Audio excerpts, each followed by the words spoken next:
चलो स्टार्ट करते हैं अभी यहाँ पे। अभी नेक्स्ट लेक्चर जो हमारा है यहाँ पे, इसके अंदर हम सम्स को सॉल्व करना सीखेंगे डिसोल्यूशन के अंदर, ठीक है ना।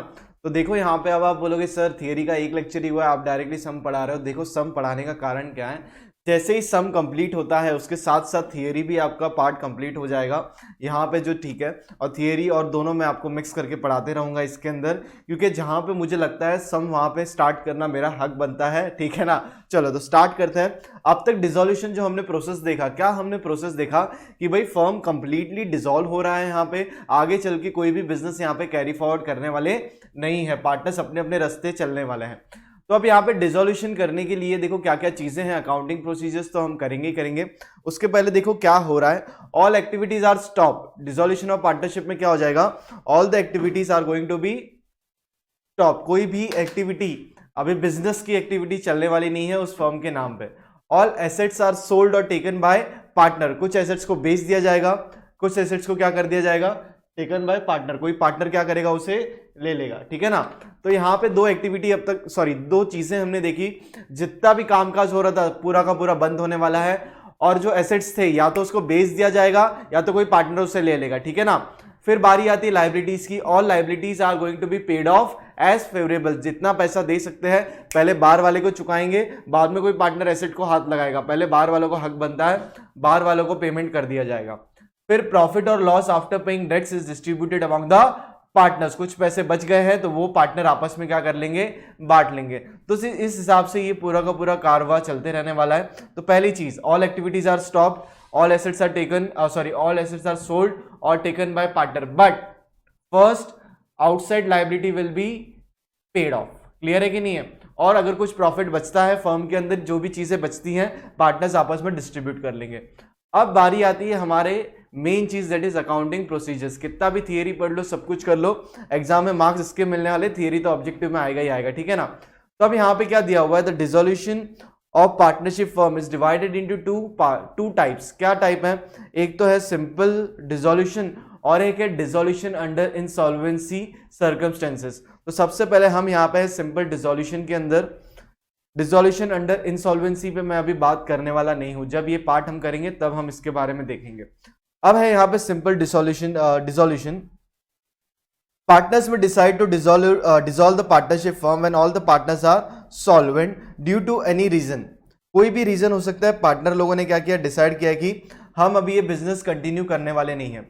अब यहाँ पे आपको समझना पड़ेगा कुछ शब्दों का मतलब, दैट इज सॉल्वेंट और इंसॉल्वेंट क्या होता है। तो एक बार देखते हैं इसका मीनिंग, यहाँ पे मैंने बताया हुआ है, ये रहा। A person is having enough assets to pay off his liability is known as solvent partner।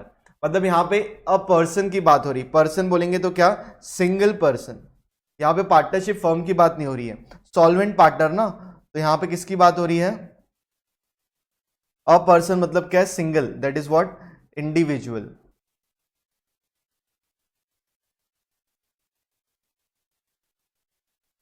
ठीक है, इंडिविजुअल पर्सन मतलब क्या है, सिंगल पार्टनर। सबका एक साथ नहीं, एक जन के बारे में बात हो रही है। उस इंसान के पास उतने पैसे हैं कि वो चुका सके जितना पैसा उसे देना है। बोलने का मतलब वो हुआ, मैंने सिंबॉलिकल फॉर्म भी लिखा हुआ है, assets are greater than liability. तो ये उसके बारे में बात हो रही है, उसके एसेट्स क्या है, ज्यादा है लायबिलिटीज है।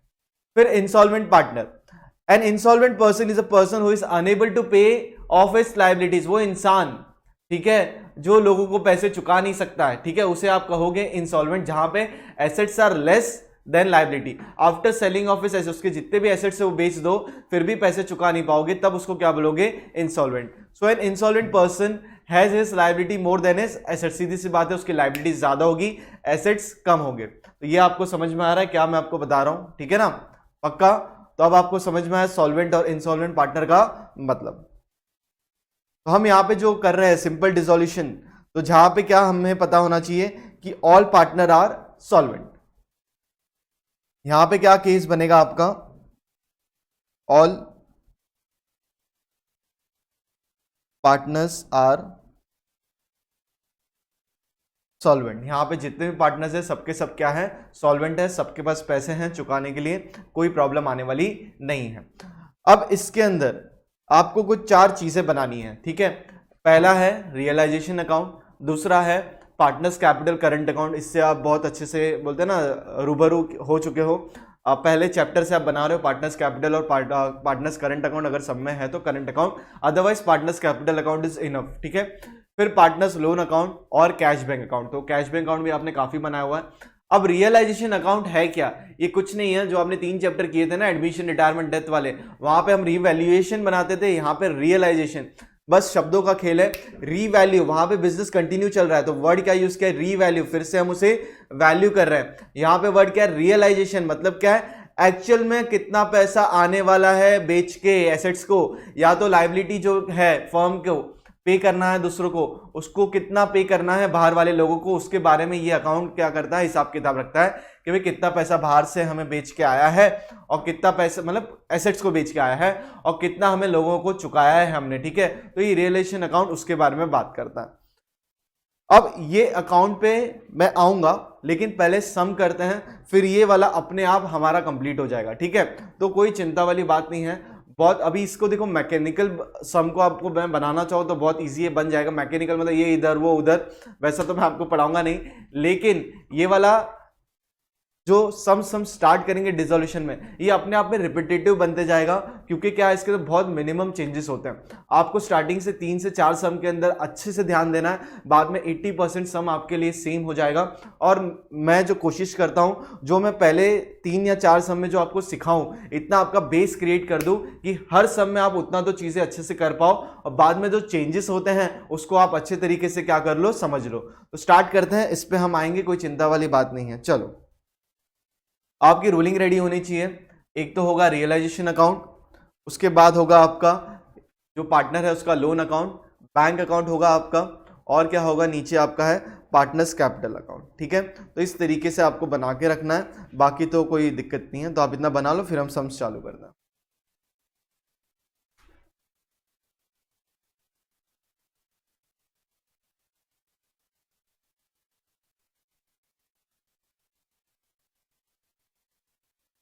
ठीक है, चलो स्टार्ट करें, सब क्वेश्चन रीड करना चालू करते हैं।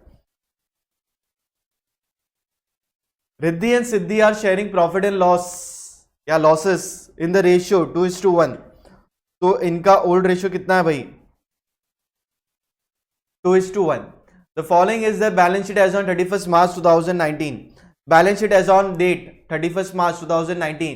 Capital account Riddhi Siddhi, reserve fund Siddhi, loan account, creditors, फिर हमारे पास एसेट साइड में कुछ चीजें हैं, building, furniture, machinery, debtors, less RDD, stock, investment, interest receivable, पैसा जो आना है वो है, फिर है आपके पास बैंक, दैट इज बैलेंस है 20,000 रुपए, और आपका बैलेंस शीट टैली हो रहा है 1,90,000 पे। फिर हमारे पास कुछ यहाँ पे दिया हुआ नीचे, the firm was dissolved on 31 March 2019। Assets were realised as follows, हमें एसेट्स से पैसे वसूली हुई है, दैट इज मशीनरी का 22,000, बिल्डिंग का 28,000, स्टॉक है, डेटर्स है, फिर है हमारे पास यहाँ पे रिद्धि टू कोर इन्वेस्टमेंट उन्होंने ले लिया है, फर्नीचर ले लिया है बुक वैल्यू, फिर Siddhi agree to accept 3,000 in full settlement offer account, dissolution expenses amounted to ₹4,000, interest receivable could not be recovered. कुछ समझ में आया आपको, कुछ समझ में आना भी नहीं चाहिए, मैंने कुछ आपको समझाया भी नहीं है। अब आपको अगर नोटिस कर रहे रहेंगे, हम पहले क्या करते थे, सब जगह पे डॉट वगैरह बना देते थे। अब यहाँ पे आप डॉट बनाओ या नहीं बनाओ, एक तरफ से फर्क पड़ता नहीं है, ठीक है। मैं आपको यहाँ पे किस चीज पे डॉट बनाना है, एक भी चीज पे नहीं बनाओगे, सिंपल साफ सुथरा क्वेश्चन रखो। वैसे भी हम ज्यादा कुछ लिखते नहीं है हमारे टेक्स्ट बुक में, या तो फिर हम बोर्ड में सॉरी या तो आप कोई कभी भी सॉल्व करोगे क्वेश्चन पेपर, ज्यादा लिखने की जरूरत नहीं है, डॉट कर लो, उतना काम काफी है यहाँ पे, ठीक है। चलो कर लेते हैं ताकि मेरे को आपको आसानी होगी समझाने में। तो building sorry machinery, building, stock, machinery,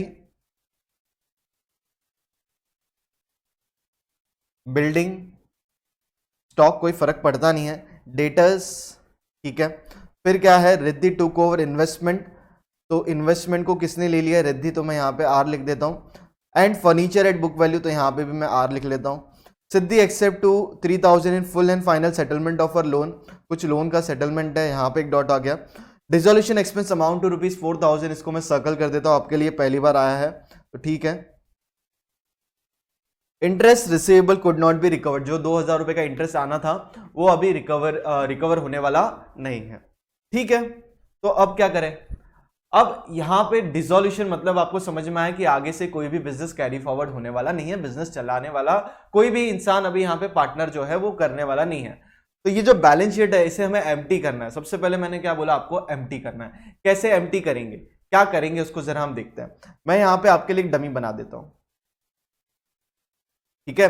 आपको सिर्फ ये समझाने के लिए चीजें की जा रही है, ध्यान से देखना।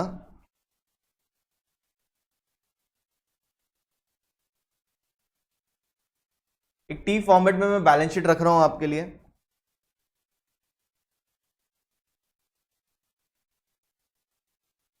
एक जगह पे क्या था, कैपिटल था। मैं यहां पे अमाउंट्स नहीं लिखूंगा, मैं आपको सिर्फ बताऊंगा। That is Riddhi. फिर क्या था, सिद्धि, रिजर्व फंड। फिर क्या है आपके पास, सिद्धि लोन अकाउंट। फिर आपके पास क्या था, क्रेडिटर्स। फिर एसेट साइड्स में क्या क्या था, building, furniture, machinery, debtors, less RDD. फिर था आपके पास stock, investment, interest, receivable, bank. बस ये बैलेंस शीट आपकी इस तरीके से कुछ चीजें थे आपके पास। अब मेरी बात ध्यान से समझना। अब देखो मैं बिजनेस चला रहा हूं, ठीक है। मेरा बिजनेस बंद हो रहा है। मैं जिस जगह पे काम करता हूं, ठीक है, वो मेरी रेंट पे जगह ली हुई है। तो मुझे मेरा बिजनेस अभी चल नहीं रहा है, बहुत लॉसेस में है। अगर मैं एक महीना भी अगर बिजनेस को चालू रखता हूं तो मुझे रेंट पे करना पड़ेगा। आप समझ रहे हो क्या बोल रहा हूं मैं, मुझे रेंट पे करना पड़ेगा। कोई प्रॉब्लम नहीं है, यहाँ पे मेरा रेंट का पैसा जाने वाला है। तो मैं यहाँ पे रेंट जो पे करने वाला हूं,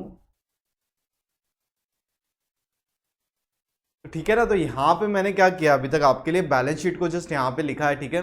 अब हम इसको एक एक जगह पे क्या करेंगे, यहाँ पे प्लेस करेंगे, क्योंकि हमें क्या करना है, इसे एम्प्टी करना है। तो जो मैं एग्जांपल ले रहा था कि मैं जो बिजनेस चला रहा हूँ, मेरी जगह रेंट पे है। अब मुझे क्या करना है, अगर मैं एक महीना भी एक्स्ट्रा यूज कर लूँ, ठीक है, क्योंकि बिजनेस तो हो नहीं रहा है, तो मेरा एक महीने का रेंट तो लग जाएगा। तो मैं क्या सोचता हूँ, काम करता हूँ, इस जगह पे रेंट 50,000 है, मैं किधर 10,000 का या 5,000 में कोई एक दुकान ले लेता हूँ छोटी सी, किधर दूर भी हो चलेगा, मुझे फर्क पड़ता नहीं है। टेम्पो में क्या करता हूँ, सब सामान डालता हूँ। मैं एक दुकान वाला हूँ, ठीक है। आप समझो मेरी चीज़ें क्या है, मेरे पे क्या बीत रही है। मेरा बिजनेस बंद हो चुका है यहाँ पे, और जो भी सामान था मैंने सब कुछ क्या किया, जैसे सपोज मैं छोटा सा एक खाने पीने का आउटलेट चलाता था, ठीक है। तो जो भी सामान था किचन का, सब कुछ मैंने एक टेम्पो में डाला, और दूर जाके एक दुकान के अंदर क्या कर दिया, बंद कर दिया। गोडाउन जैसा सा था किधर कोने में, बंद करके लॉक लगा दिया, ठीक है। मतलब मैंने मेरा सामान पूरा का पूरा शिफ्ट कर दिया एक अलग दूसरे जगह पे। अब उसे मैंने शिफ्ट कर दिया, इसका कारण मैंने आपको बताया कि मेरा रेंट बच जाएगा एक महीने का। अब मैंने उधर भी तो रेंट लग रहा है, आप बोलोगे अरे भाई वहां पे 50,000 लग रहा है, यहाँ पे 5,000 लग रहा है, कुछ तो फर्क समझो क्या है क्या नहीं है।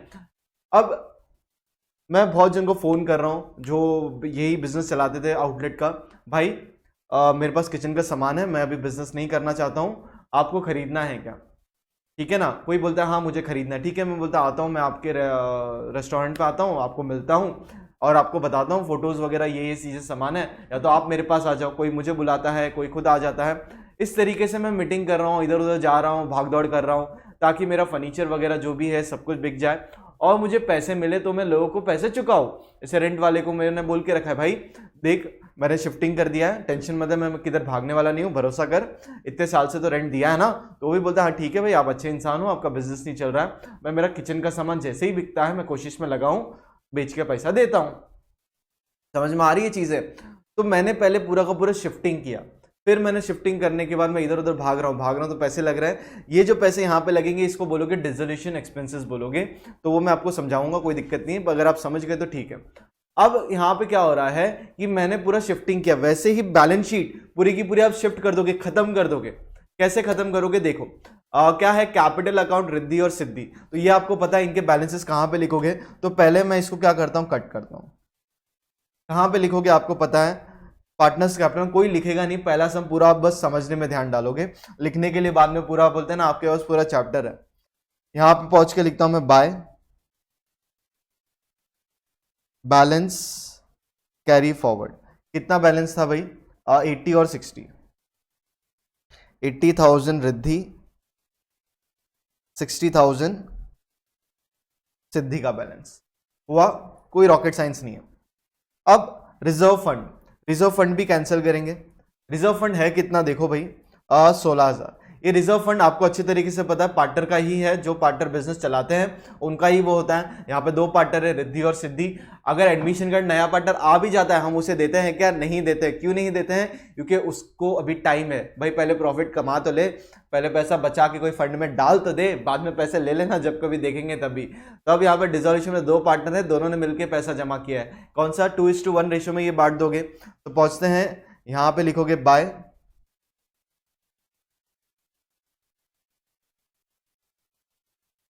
जनरल रेशियो, अरे जनरल रेशियो क्या, जनरल रिजर्व, जो क्वेश्चन में वही वर्ड यूज करो, बाय जनरल फंड। ठीक है, 16,000 डिवाइड बाय 3 इंटू 2, पॉइंट में आ रहा है, कोई दिक्कत नहीं है। 10,667, और दूसरे को कितना जाएगा यहाँ पे? 5,333। तो ये जनरल रिजर्व बांट दिया, तो ये यहाँ पे बैलेंस शीट से कट। फिर है सिद्धि लोन अकाउंट। भाई सिद्धि जो पार्टनर है उससे लोन के रूप में पैसा दिया हुआ है। तो ये डिफरेंस मैंने आपको बताया हुआ है, फिर से बता देता हूं कि जो भी पार्टनर पैसा बिजनेस में इन्वेस्ट करता है उससे बोलते हैं कैपिटल।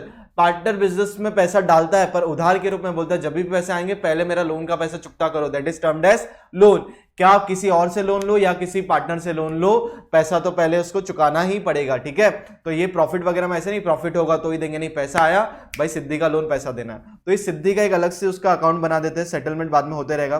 लोन का क्रेडिट बैलेंस होता है ना, लायबिलिटी क्रेडिट साइड, तो यहां पे बैलेंस होगा बाय बैलेंस कैरी फॉरवर्ड।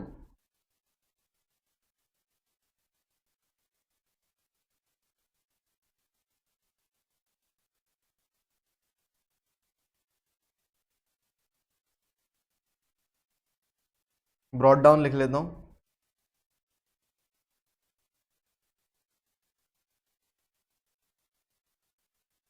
ठीक है, चलो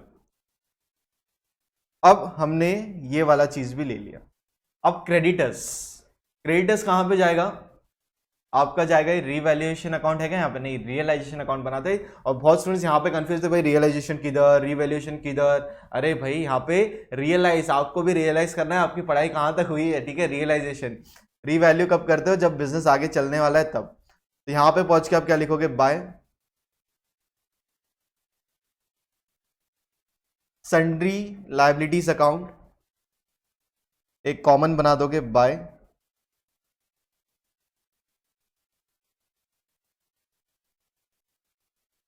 सन्ड्री लाइबिलिटीज अकाउंट, जिसके अंदर सबसे पहले आप डालोगे क्रेडिटर्स। कितना था भाई? 30,000 ना? यस, ठीक है। तो यहां पे आपका लाइबिलिटी साइड जो है पूरा का पूरा एम्प्टी हो चुका है। अब एसेट साइड पे आ जाते हैं। Building, furniture, machinery, debtors, RDD, stock, investment, interest receivable, ये पूरा का पूरा आप कहां पे लिखोगे? रिवैल्यूएशन में लिखोगे, सॉरी रियलाइजेशन में लिखोगे। क्या लिखोगे? To sundry assets account.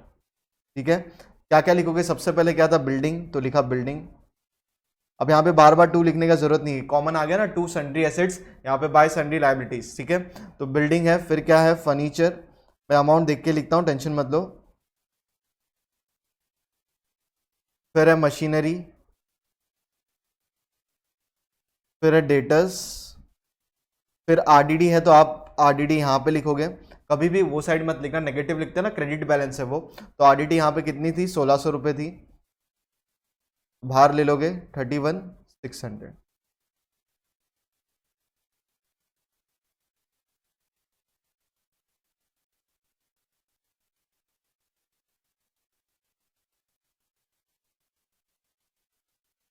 आपको अलग अलग रखना है तो अलग अलग रखो, कोई दिक्कत नहीं है। 30,000, 1,600।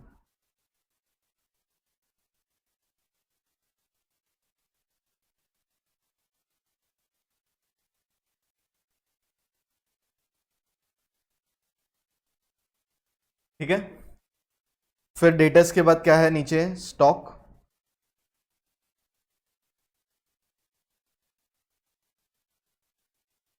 स्टॉक के बाद है इन्वेस्टमेंट, इन्वेस्टमेंट के बाद है इंटरेस्ट रिसीवेबल,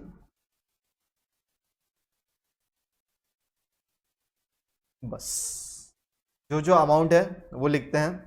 पहले फर्नीचर 60, यहां पे कोई अमाउंट की चिंता मत करो, जो अमाउंट है उठाओ लिख दो, ठीक है। लिखते हैं 60,000, 24,000, 20,000। बिल्डिंग है 60,000, फर्नीचर है 24,000, मशीनरी था 20,000, डेटास है कितना 17,600, वो बाहर वाला वैल्यू नहीं, हाँ 17,600, अंदर का 1,600 आपने वो साइड लिख दिया। फिर है आपका स्टॉक, स्टॉक का कितना है 40,000, क्वेश्चन में चेक कर लो। इन्वेस्टमेंट है आपका 8,000 का, इंटरेस्ट रिसीवेबल है आपका 2,000। टोटल करो, बाहर ले लो 60,000, 24,000, 20,000, 17,600, 40,000, 8,000, 2,000, that is 1,71,600। तो अब तक यहाँ पे building, furniture, machinery, debtors, RDD उस तरफ आपने लिख दिया, स्टॉक, इन्वेस्टमेंट, इंटरेस्ट रिसीवेबल और बैंक। बैंक कहाँ पे जाएगा, ओपनिंग बैलेंस है बैंक अकाउंट में, दैट इज डेबिट बैलेंस है, तो क्या लिखोगे, टू बैलेंस ब्रॉट डाउन 20,000। अब तक आपका सम का आंसर कुछ इस तरीके से दिखना चाहिए, रियलाइजेशन अकाउंट, सिद्धि सी लोन अकाउंट और बैंक अकाउंट का ओपनिंग बैलेंस और पार्टनर का जो पैसा था उसको साइड में लेके रख दिया। अब बताओ ना मैंने क्या आपको सिखाया, कुछ भी सिखाया, कुछ भी नहीं सिखाया, ऐसा मत बोलो कि कुछ तो सिखाया है। सब में क्या सिखाया मैंने यहाँ पे अभी तक आपको कि बैलेंस शीट को एम्प्टी कैसे करते हैं। तो पहला स्टेप हमारे दिमाग में, एम्प्टी कोई बुक में मिलेगा नहीं, मैं बता रहा हूँ, ठीक है। पहला क्या किया आपने, इसको एम्प्टी कर दिया, भाई ठीक है चलो एम्प्टी कर दिया। क्वेश्चन में कोई जो भी चीजें थी सब चीजें हमने खाली कर दी, कोई चिंता वाली बात यहाँ पे बिल्कुल भी नहीं है हमारे पास। अब हम चालू करते हैं क्या, उसके पहले समझा तो दूं ये किया क्या है। अब रियलाइजेशन का अकाउंट है, डेबिट साइड देखो इतना पैसा हमारे पास एसेट का पड़ा हुआ है, इसका मतलब ये हुआ लायबिलिटी इतनी हमें चुकानी है 30,000, क्रेडिटर्स का आरडीडी 1,600। अब हकीकत में होता क्या है, एक एक चीज पढ़ते हैं। Asset realise at follows, asset realised as follow, हमने मशीनरी को बेचना चाहा 22,000 रुपए मिले, बिल्डिंग को बेचा हमने, सॉरी चाहा नहीं बेच दिया, मशीनरी को बेचा 22,000 मिले, बिल्डिंग को बेचा 28,000 मिले, स्टॉक को बेचा 38,000 मिले, डेटर्स को बेचा 15,000 मिले। मतलब कि एसेट साइड से ही, मतलब जो अभी तो एसेट साइड कुछ है ही नहीं, लायबिलिटी साइड कुछ है ही नहीं, बैलेंस शीट पूरी कैंसिल हो चुकी है अभी हमारे यहाँ पे। अब रिवैल्यूएशन अकाउंट में हमारे पास कुछ चीजें हैं वो अभी हट रहा है, उसके बदले पैसे आ रहे हैं। तो जब भी ऐसा कुछ होगा आप उसके अपोजिट साइड पहुंचोगे। एसेट्स का आपको पैसा मिला तो अपोजिट साइड, ठीक है, क्या लिखोगे opposite side, by bank account, इसको कर लो अंडरलाइन, ठीक है। सबसे पहले क्या बिका भाई, बिल्डिंग गायब निकल गया, सॉरी मशीनरी निकल गया, तो ठीक है मशीनरी को निकाल दो। अब एक तरफ मशीनरी आया था ना, एसेट सॉरी डेबिट साइड लिख दिया था, हट रहा है निकल रहा है, तो अपोजिट साइड मशीन खाली। फिर क्या है मशीनरी के बाद बिल्डिंग, स्टॉक, डेटर्स, पहले वो लिखता हूं फिर अमाउंट पे आता हूं। बिल्डिंग, स्टॉक, डेटर्स, चार चीज यहां पे आपने बेच दी। मशीनरी बेच के कितना मिला 22,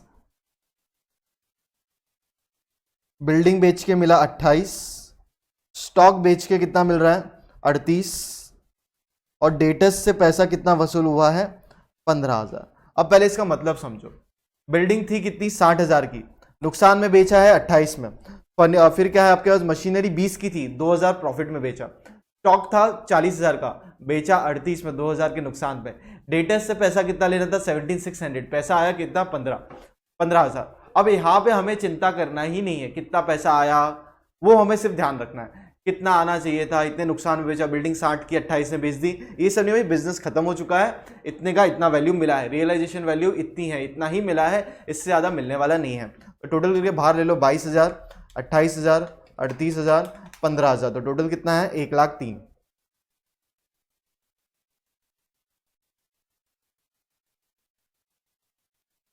ठीक है, 1,03,000, सिंपल सा, कोई प्रॉब्लम नहीं है यहां पे।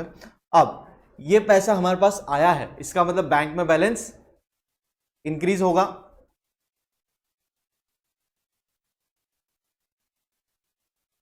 तो जो हमें बेच के पैसा आया है, इसका मतलब बैंक में बैलेंस बढ़ेगा। समझ रहे हो मैं क्या बता रहा हूं आपको? बैलेंस यहां पे इंक्रीज हुआ, मतलब हम पहुंचेंगे यहां पे बैंक अकाउंट पे, और क्या लिखेंगे, टू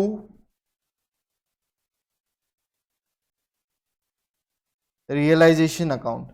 चिंता मत करो, आगे हमारे सम्स होने वाले जहां पे हम लेजर जर्नल भी करने वाले हैं। ठीक है, पहले आप लेजर अच्छे से समझ लो, ये समझ गए आपका जर्नल अपने आप बन जाएगा। ठीक है, वो मेरी गारंटी।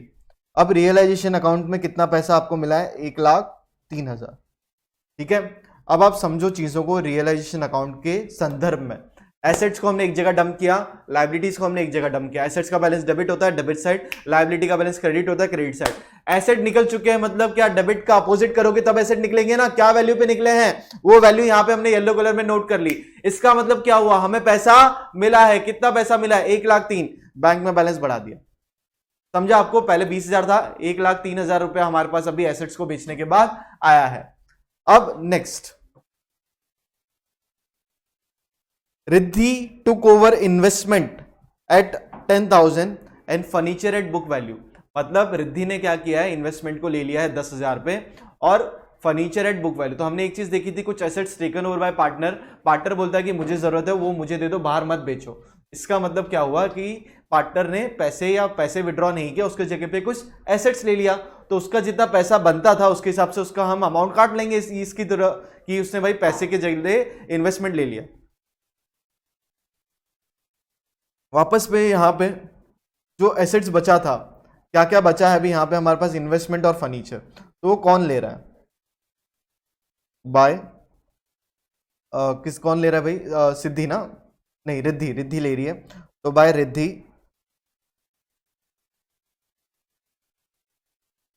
कैपिटल अकाउंट, क्या क्या लिया है, इन्वेस्टमेंट लिया है 10,000 पे। उसकी वैल्यू इन्वेस्टमेंट की कितनी थी, कुछ भी हो तो 8,000, तो फर्क नहीं पड़ता, 2,000 एक्स्ट्रा में लिया है। और फर्नीचर एट बुक वैल्यू मतलब 24,000, दैट इज फर्नीचर 24,000। टोटल हो गया 34,000। ले लिया है किससे, रिद्धि ने। मतलब यहां पे हम लिखेंगे टू रियलाइजेशन अकाउंट एसेट्स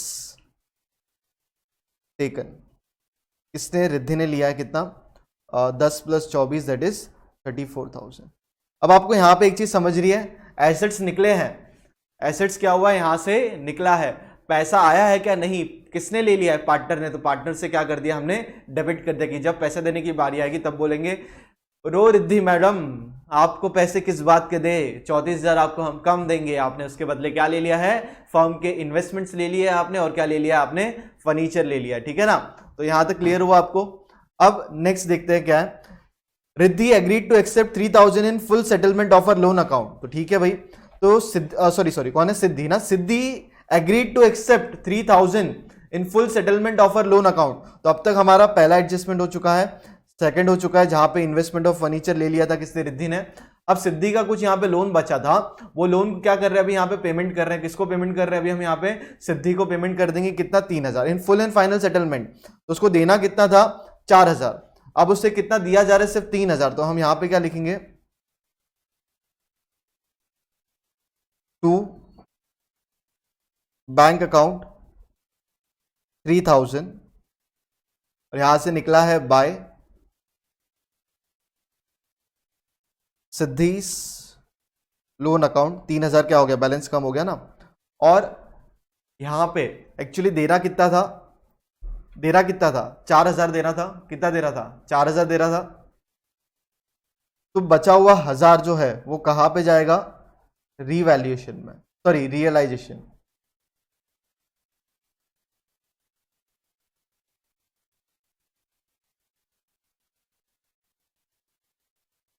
यहां पे आपका पूरा का पूरा क्या हो जाएगा, टैली हो जाएगा, क्योंकि रीवैल्यूएशन अकाउंट में डालना बहुत जरूरी है।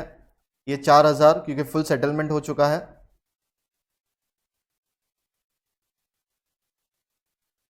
ये भी क्या है, लाइबिलिटी है ना, बाकी लोगों को शेयर करनी चाहिए, इसके लिए यहां पे जाएगा, दैट इज बाय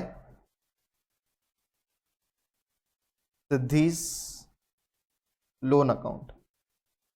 1000 रुपये देने थे 4, दिए कितने 3, तो ये 1000 जो है ये आपने कहाँ पे सेटल कर दिया कि बचा हुआ जो है भाई रियलाइजेशन अकाउंट में डाल दो, क्योंकि लाइबिलिटी है तो कोई पे तो नहीं कर रहा है यहाँ पे, मतलब वो क्या हो गया, राइट ऑफ हो जाएगी, तो बाकी पार्टनर्स को ये कर लेंगे, एब्जॉर्ब कर लेंगे। अब यहां तक क्लियर है आपको? देखते हैं नेक्स्ट क्या लिखा है। Dissolution expense amount to ₹4000, interest recoverable could not be recovered, तो आपको कुछ करने की जरूरत ही नहीं है यहाँ पे।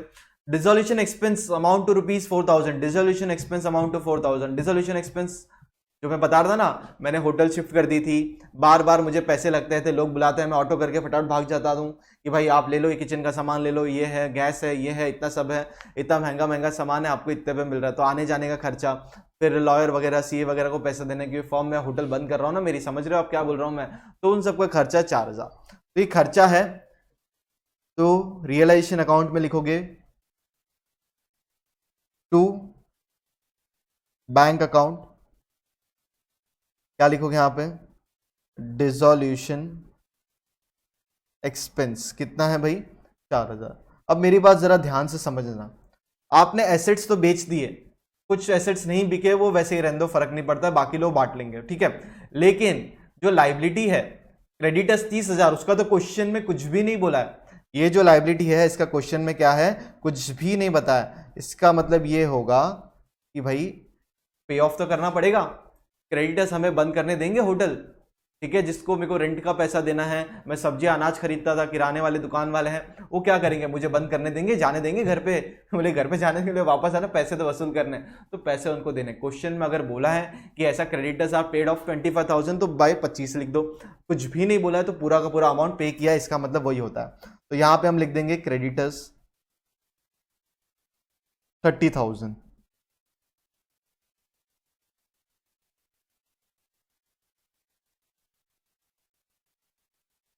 बाहर कितना गया 34, इसका मतलब समझा, पैसा गया है जेब से, बैंक से पैसा गया है, क्या लिखोगे यहां पे, बैंक अकाउंट में बाय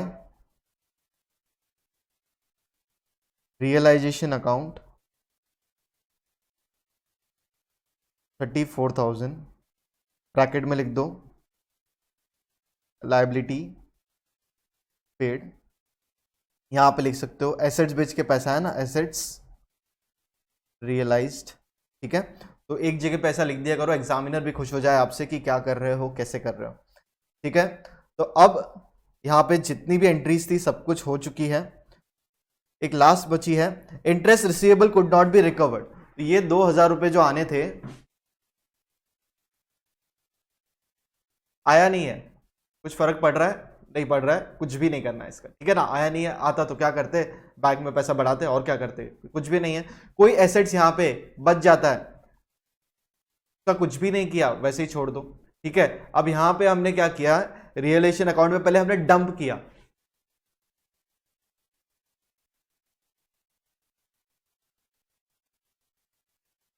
ठीक है ना, तो अब तक हमने इसके अंदर क्या किया, रियलाइजेशन अकाउंट जो हमने बनाया वहां पे हमने क्या किया, सब चीजें लाके पहले डंप कर दी, अब डंप करने के बाद हमें पता चला कि भाई कोई एसेट्स लेने आया है बिल्डिंग, तो भाई वहां से हमने निकाल दिया, बिल्डिंग हमने दे दी, मशीनरी आई तो मशीनरी दे दी, स्टॉक लेने को आया स्टॉक दे दिया, डेटर वाला पैसा देने आया तो पैसा ले लिया, डेटर का बैलेंस गायब कर दिया।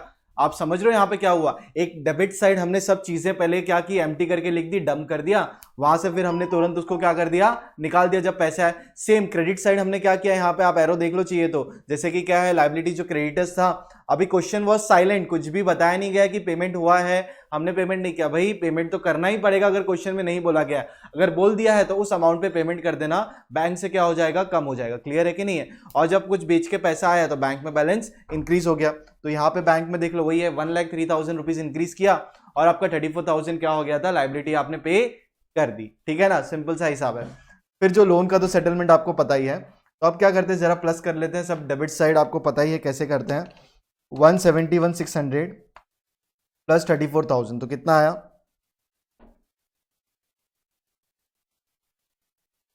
ठीक है ना। तो फिर यहाँ पे हम सबसे पहले टैली करते हैं, तो हमको कितना मिलता है, यहाँ पे आंसर मिलता है, डेबिट साइड को प्लस करो 1,71,600 प्लस करो कितना 34,000, तो कितना आएगा 2,05,600, ठीक है ना।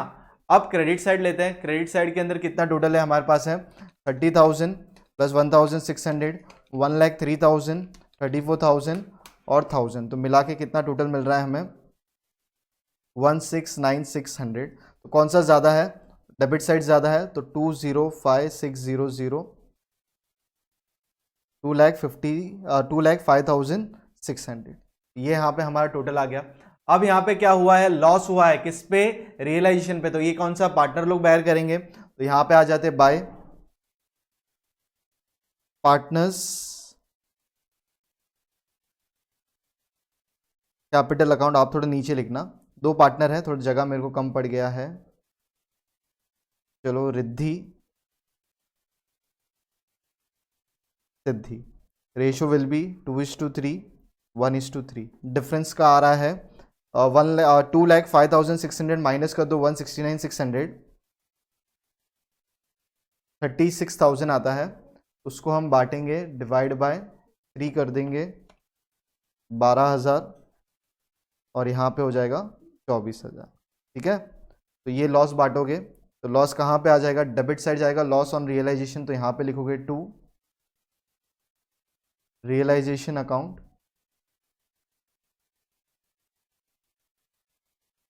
ठीक है ना। तो रियलाइजेशन अकाउंट क्या लिखोगे, loss on realisation, that is 24,000, और यहाँ पे कितना आ जाएगा 12,000, ठीक है। अब हमें क्या करना है, यहाँ पे पार्टनर्स कैपिटल अकाउंट अब टैली करना है। पहले हम क्या करते थे, बैंक अकाउंट टैली करके बैलेंस शीट तो बननी ही नहीं है, कोई भी बैलेंस यहाँ से पेंडिंग जाने वाला नहीं, सब हिसाब किताब अभी का अभी करना है हमें। तो देखते हैं यहाँ पे क्या आता है।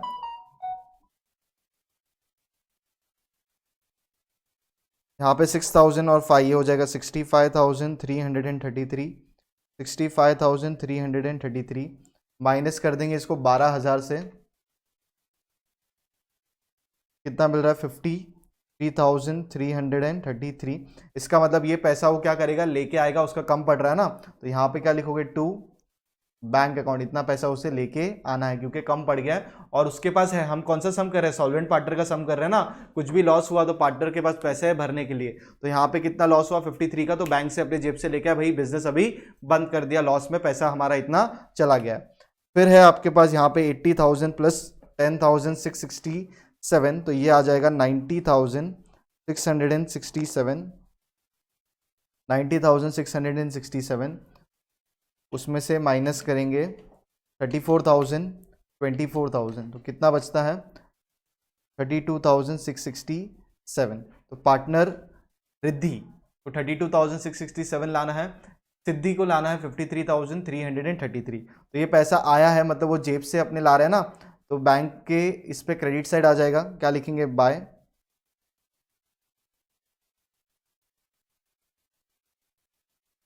पहले रिद्धि है ना, by Riddhi capital account, by Siddhi's capital account. Riddhi का है 32,667, 53,337। अब यहाँ पे आपका बैंक अकाउंट क्या होना चाहिए, टैली होना चाहिए, मतलब जितने पैसे थे उतने पैसे, अरे सॉरी सॉरी सॉरी, ये जो बैलेंस पैसा है ना, ये मैंने क्या बोला, लॉस उन्होंने लाया नहीं है, पैसा उन्होंने विड्रॉ किया, उनका पहले कैपिटल एक्स्ट्रा था ना 80 और 60, 90,000 फर्म में पड़ा था, लेकिन उनका लॉस माइनस किया, उसने एसेट्स ले लिया ना किसने, रिद्धि ने, तो उसको पैसे कम मिलेंगे। तो कम कितने मिलेंगे, ये पैसा यहाँ पे कितना किसको मिलना था वो मैं कैपिटल अकाउंट से पता चला। अब हमारा सेटलमेंट एग्जैक्टली मैच होना चाहिए, दैट इज 20,000, 1,300, दैट इज 1,23,000, और एसेट्स क्रेडिट साइड प्लस करते 3,000 प्लस 34,000, 32,667, 533,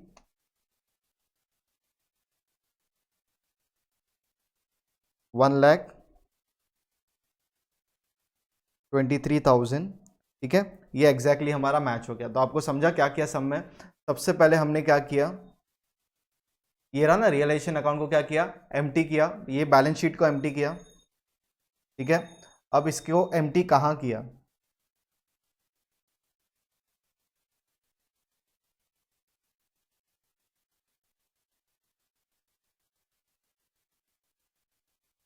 ध्यान से देखना ये चीज, ये कौन सा साइड है भाई, ये लाइबिलिटी साइड है, ये एसेट साइड है। चलो पूरा लिख लेता हूं। लाइबिलिटी साइड क्रेडिट बैलेंस होता है तो रियलाइजेशन के क्रेडिट साइड आ गया। एसेट डेबिट्स बैलेंस होता है तो डेबिट यहाँ पे आ गया। जितने भी एसेट्स थे हमने पहले यहाँ पे लिखा और जितनी भी लाइबिलिटी थी वो हमने यहाँ पे लिखी।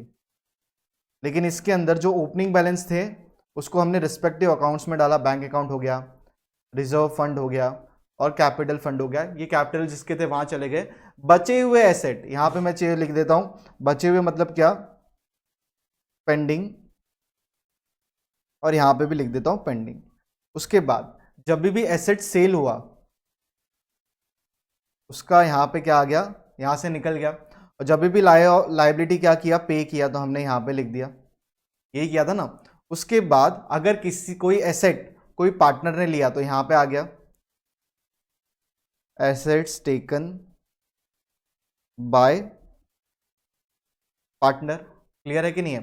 फिर हमने नीचे क्या बनाया था, एक बैंक अकाउंट बनाया था।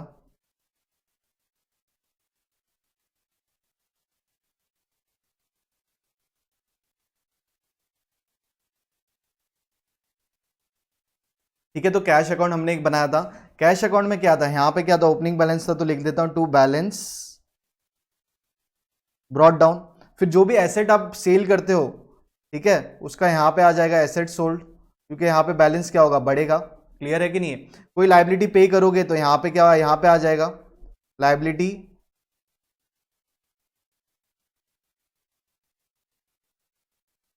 पेड। उसके बाद एक होगा डिसोल्यूशन एक्सपेंस, और डिसोल्यूशन एक्सपेंस कुछ है तो यहां पे आ जाएगा डेबिट।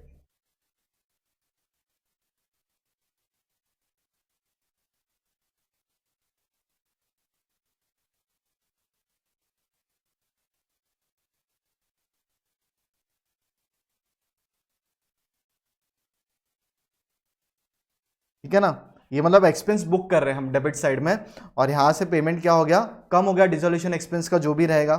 उसके अलावा सम के अंदर ज्यादा कुछ नहीं है। लोन अकाउंट है तो वो हमने देखा कैसे करना है, बस बाद में क्या करना है आपको, यहां पे अगर कुछ भी लॉस होता है तो पार्टनर के डेबिट साइड चला जाएगा।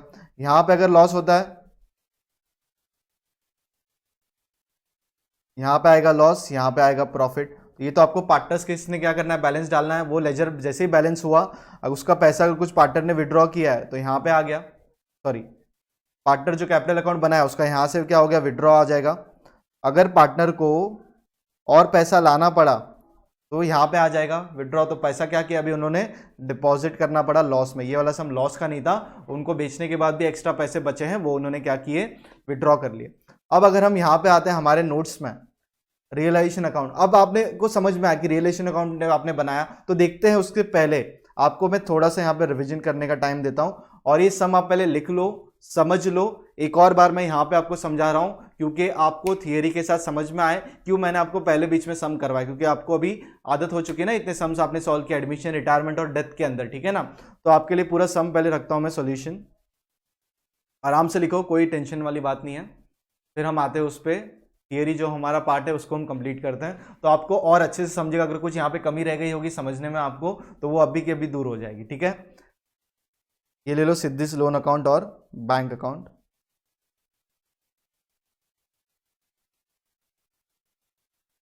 और ये पार्टनर्स कैपिटल, ठीक है ना।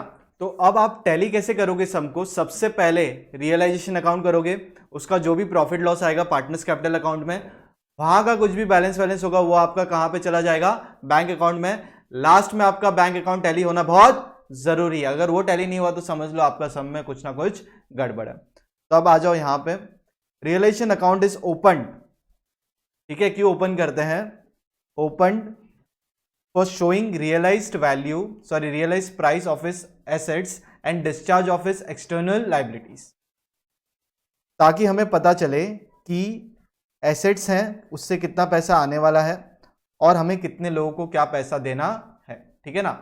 All assets and external liability are first transfer to debit and credit side of realisation account.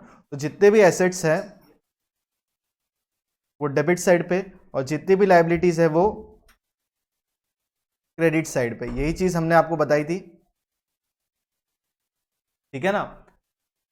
उसके बाद realisation account respectively, and then as when assets are realise they are credited. Asset जब realise हो जाते हैं वहां से हमको निकाल देना है, और लाइबिलिटीज जब पे कर देते हो तब हमें क्या करना है, डेबिट कर देना है, ठीक है ना। और अगर उसके अंदर से कुछ भी होता है, जैसे कोई पार्टनर कुछ भी निकाल लेता है, जैसे ये रहा, anything when liabilities are paid off, amount is debited in the realization account giving corresponding effect in partners capital or cash। ये partners capital कब आएगा, when partners has क्या taken any assets, otherwise वो कहां पे जाएगा आपका कैश और बैंक अकाउंट में, ठीक है ना। If debit side of realization account is more as compared to credit side, then it is loss on revaluation। और अगर प्रॉफिट है तो आपको पता है क्या होने वाला है, तो लॉस और प्रॉफिट हमने जस्ट बहुत हमने समझ कर लिया है, लॉस ऑन रियलाइजेशन और क्या है, profit on realisation. Same revaluation में करते हैं ना, टैली करने वाला काम है। अब आप ये देख लो, एसेट जब भी ट्रांसफर होंगे, जब भी एसेट्स ट्रांसफर होंगे, वैल्यू देख लो, बुक वैल्यू है। जब भी लाइबिलिटीज ट्रांसफर होगी, ये देखो ये रहा, और आरडीडी वैल्यू क्या है, बुक वैल्यू। अब अगर पैसा आपने पे किया है, ये ट्रांसफर है किसका, लाइबिलिटी का है, थर्ड पार्टी को किसी को पे करना है, कुछ भी लाइबिलिटी हो, बुक वैल्यू मतलब ये कौन सा है, एसेट्स का, जो बैलेंस शीट के अंदर फिगर्स थे ये उसके बारे में बात हो रही है। उसके बाद जो भी पैसा आया ये एसेट्स बेच के, ठीक है, एसेट बेच के जो भी पैसा आया, तो यहां पे देखो क्या है, प्रोसीड्स ऑफ एसेट, मतलब एसेट्स बेचने के बाद वैल्यू कौन सी है, रियलाइज वैल्यू, हमें कितना पैसा मिला है। सेम अपोजिट साइड में देख लो, लायबिलिटी हमने पे की, तो वैल्यू कौन सी है, एग्रीड वैल्यू। या कोई डिसोल्यूशन एक्सपेंस है तो जो एक्सपेंस हुआ है उस वैल्यू पे होगा। अभी कोई पार्टनर अगर एसेट्स को ले रहा है, जो पार्टनर्स अगर कोई ले रहा है, तो एसेट्स टेकन बाय पार्टनर, तो उसके कैपिटल या करंट अकाउंट से एडजस्ट कर लोगे, वैल्यू वापस से क्या होगी, एग्रीड वैल्यू, क्योंकि भाई कौन से वैल्यू पे वो ले रहा है। तो ये चीज आपको क्लियर हुई, रियलाइजेशन अकाउंट में बस इतना ही है, इसके अलावा कुछ भी नहीं है। पहले एसेट्स को डेबिट साइड डंप करो, लायबिलिटी को क्रेडिट साइड डंप करो, काम खत्म। अगर एसेट्स का कुछ पैसा आया, रियलाइज हुआ, अपोजिट साइड, डेबिट पहले एसेट था तो अपोजिट साइड, लायबिलिटी क्रेडिट होती है तो अपोजिट साइड हो गया, कुछ भी किसी को पे ऑफ करना है कर दिया, डिसोल्यूशन एक्सपेंस खर्चा डेबिट है। उसके बाद अगर कुछ प्रॉफिट लॉस है आपको बैलेंस करने को आता है, ठीक है, तो यहाँ पे चलो मैं आपको लिखवा देता हूँ सिर्फ इतना सही, ये जो है नेट लॉस, और यहां पे अगर कुछ बैलेंसिंग आता है ये है नेट प्रॉफिट। नेक्स्ट है पार्टनर्स कैपिटल अकाउंट और पार्टनर्स करंट अकाउंट। तो ये आपको मैं से पढ़ूंगा, आपको समझ में आ जाएगा, हमने काफी बनाया हुआ है। Partners capital account can be open in both fixed and fluctuating capital method. तो कौन सा मेथड है उसके ऊपर डिपेंड करेगा क्या है, आप ओपन कर लेना। इन फिक्स कैपिटल मेथड, अगर फिक्स कैपिटल मेथड है, both capital and current account are open, but in fluctuating capital only partners capital account is open. तो जब फ्लक्चुएटिंग है, और आपको पता कैसे चलेगा, अगर करंट अकाउंट दिया हुआ है तो आपको पता चलेगा ना, अदरवाइज तभी फिक्स कैपिटल है। तो यहां पे तो क्या होगा, फिक्स्ड है तो फ्लक्चुएटिंग दोनों बना दो, ठीक है, फ्लक्चुएटिंग है तो सिर्फ कैपिटल ही बनाओगे। डेबिट और credit balance of partners current account या कैपिटल अकाउंट जो भी रहेगा, शुड बी ट्रांसफर, जो भी है ट्रांसफर कर दो। अक्यूमुलेटेड प्रॉफिट और लॉस, कुछ बचा है या कुछ रिजर्व फंड है उसको ट्रांसफर कर लो, are also transfer to this account. वही तो हमने किया था, 2:1 में ट्रांसफर कर दिया था, ठीक है। अब आपको लिंक लग रहा है पूरा का पूरा। इसके बाद मैं आपको करंट अकाउंट कैपिटल अकाउंट दिखाऊंगा अभी। पार्टनर्स करंट अकाउंट, सॉरी एक लाइन है, partners capital account is balance in the end the balance is transfer to cash and bank account. ये चीज हमने की थी। Any amount due from partners और due to partner in this ascertain, हमें पता चलता है, वो हम वहां से उसको एडजस्ट कर लेंगे, ठीक है। फिर partners current account, partners current account is open when capital of partner is fix. ऐसा सम तो अभी तक हमारे पास आया नहीं है, एक ही तो सम किया है। Fix capital method is given in the question. तो पार्टनर्स करंट अकाउंट कब करोगे, जब फिक्स कैपिटल मेथड आपके पास क्या होगा, कि फिक्स कैपिटल मेथड है आपके पास और आपको करंट अकाउंट तब बनाने का जरूरत रहेगा। अदरवाइज फ्लक्चुएटिंग है तो वहां पे कैपिटल के अंदर ही सब एडजस्टमेंट होने वाले हैं। Balance of current account can be debit और क्रेडिट, कोई बात नहीं है। In the end balance of current account is transfer to partners capital account. तो करंट अकाउंट का कहां पे चला जाएगा, पार्टनर्स कैपिटल अकाउंट के सामने, और वहां से सब चीजें क्या होगी, एडजस्ट होगी। फिर हमने बनाया पार्टनर्स लोन अकाउंट, अरे हाँ कि ना। If there is any credit in the partners loan account in the balance sheet, it should be transferred to partners loan account separately instead of transferring to its realisation account. मतलब जब भी कोई loan होगा,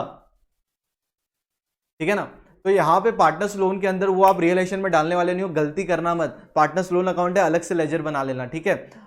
after paying all the external third party liability then the partners loan account is paid. ये बहुत important है, कब आपको पार्टनर का लोन पे करना है, after paying off external third party liability, जो भी डिसोल्यूशन एक्सपेंस होने दो, क्रेडिटर्स जैसे इस केस में था, वो पे होने के बाद ही आपको पे करना है, क्योंकि पहले आप दूसरों का पैसा चुकाओगे, बाद में पार्टनर का लोन, बाद में पार्टनर कैपिटल और करंट अकाउंट का जो पैसा बचा है वो उन्हें दिया जाएगा। तो पहले लोन पहले पे ऑफ होगा, ठीक है।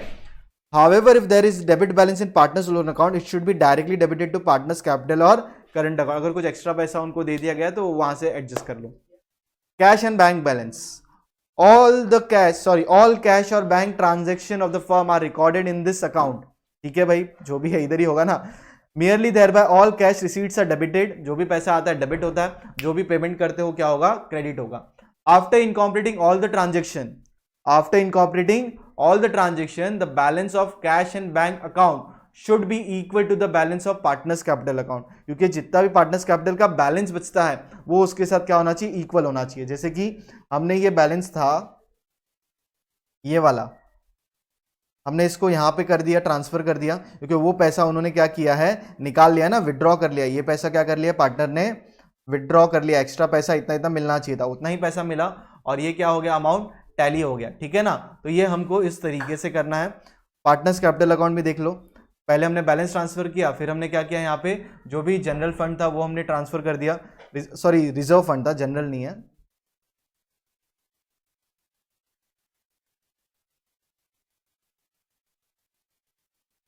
ठीक है, रिजर्व फंड हमने यहाँ पे इसको लिख दिया है, ठीक है ना। तो यहाँ पे हमारा सम पूरा का पूरा कंप्लीट होता है। आप प्लीज इसको अच्छे तरीके से करो, और आगे तो हम जैसे ही सम्स करते रहेंगे आपको समझ में आएगा। तो ये हम सीख रहे क्या है, सिंपल डिसोल्यूशन सीख रहे, क्या सीख रहे हैं, सिंपल। अब इसके अंदर अकाउंटिंग एंट्रीज की बारी है, ये मैं आपको एक एक पार्ट आपको बताते रहूंगा सम करते करते बीच में, जहां पे हमें करना है वैसे हम ये थियरी को क्या करेंगे, कंप्लीट करेंगे, ठीक है।